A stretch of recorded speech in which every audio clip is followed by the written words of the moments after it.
Two people, including a one-year-old child, have been killed. This is after a fire ripped through the Kennedy Road informal settlement in the early hours of this morning.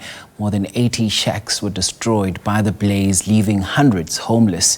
It's unclear at this stage what started the fire, which residents say started around 2 a.m. Emergency services are still on the scene. Relief organization Gift of the Givers has also responded to provide assistance to hundreds who have been affected. We believe that officials from the Department of Co-Operative Governance and Traditional Affairs are also on the scene. Here's Ayanda Mhlongo with the live update for us. So Ayanda, I'm sure we're still tracing and tracking some of those preliminary investigations and what they're pointing to in terms of ascertaining what might have led to this devastating fire. What is happening there?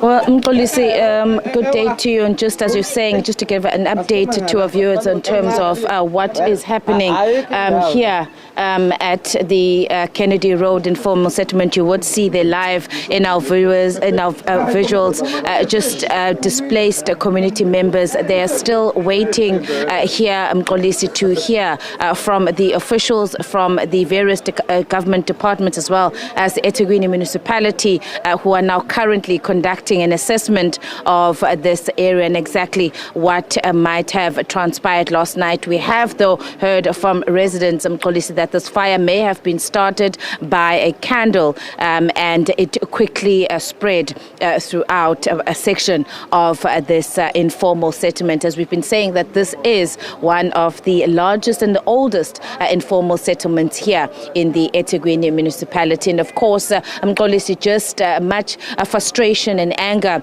from the residents. We've been speaking to them. Many of them are hopeless and uncertain as to what is going to happen here. And perhaps also, residents just pointing to a part now from this devastating fire that has left scores of families and people homeless. Residents also pointing to the conditions at this informal settlement. And again, let me just move out of shot just for our viewers to be able to see exactly how the residents live here. You just see here live wires. These are power lines that unfortunately have been knocked down, and you see a stream there of water flowing down this path. You would have seen just the residents as well trying to navigate these power lines. Extremely dangerous for them. They are burst water pipes, and they're saying that these are just some of the conditions in this particular area. And just apart from what has happened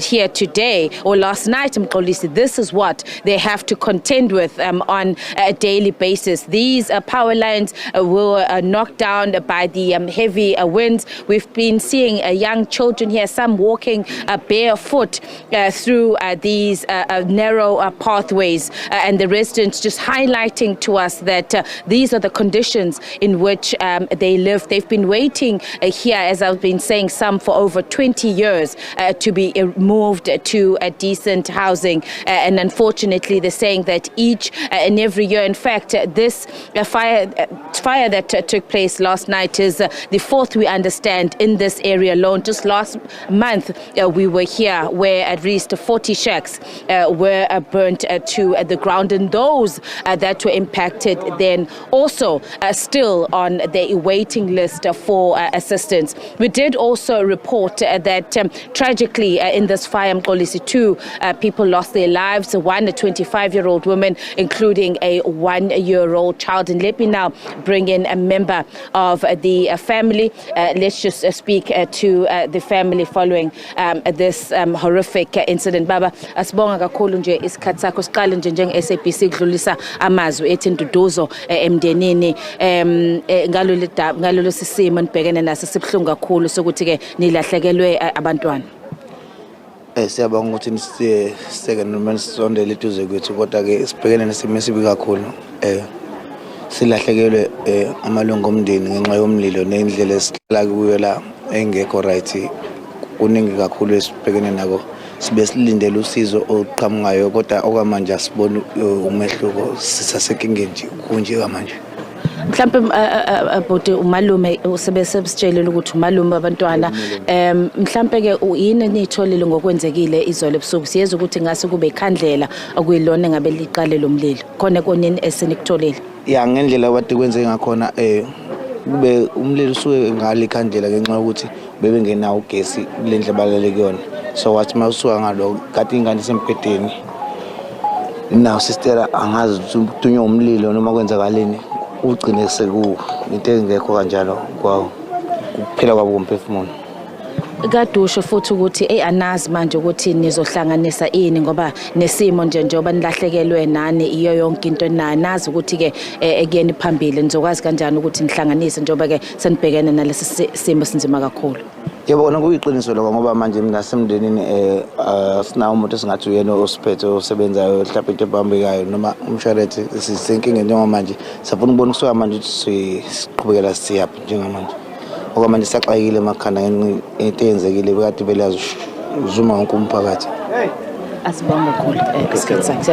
right, that is the uncle of the victims last night, of course, just speaking about police what happened last night, saying that from what they have heard is that a candle might have led to this fire. The resident saying that it was quite windy as well with heavy rains last night. It was quite windy, and so that is why they feel that this fire was able to spread so quickly across a section of this area. But a family extremely devastated, also saying that they do not have, they are unemployed, and at this point do not know what is going to happen in terms of what might need to the arrangements and I suppose the funeral arrangements. So a family that is utterly devastated, and also apart from their loss in policy, the fact that they've also lost everything that they've had, and currently they are being provided shelter. With the mother of one of the victim is being provided shelter in one of the shacks that fortunately was not set alight last night. So a really difficult situation here for these residents and police. They're now awaiting the officials from the various government departments as well as the eThekwini municipality that are here to then provide the way forward for them. Earlier on we were speaking to Senzo Mzila, the spokesperson for the Department of Cooperative Governance, and saying that they are looking at nearby halls where these displaced families will then be relocated to. But apart from that, we also do know that they are speaking to relief organizations to provide food, basic items, clothing, blankets, whatever these residents will need as an immediate form of relief. And there afterwards, then Mzila also indicating that the MEC for Cooperative Governance has indicated that he will be coming here to this particular area. As we've been saying, that one of the issues here is that this is an area that is prone to such disasters. This is the fourth fire now that has left scores of people homeless. I'm going to leave it here and hand things back to you.